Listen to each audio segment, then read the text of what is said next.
Kwa hiyo ndugu zangu, mimi Wakristo wote na Watanzania kwa ujumla, niwatakie tu Pasaka njema.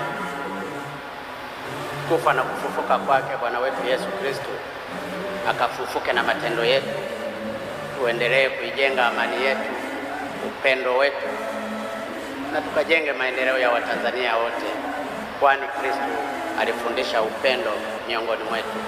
Kwa hiyo Baba, nakushukuru sana kwa kuongoza misa hii. Ninaomba ufikishe shukrani zangu kwa Kardinali Pengo na maaskofu wote na Watanzania wote, tuendelee kusimama pamoja kwa ajili ya kujenga taifa letu.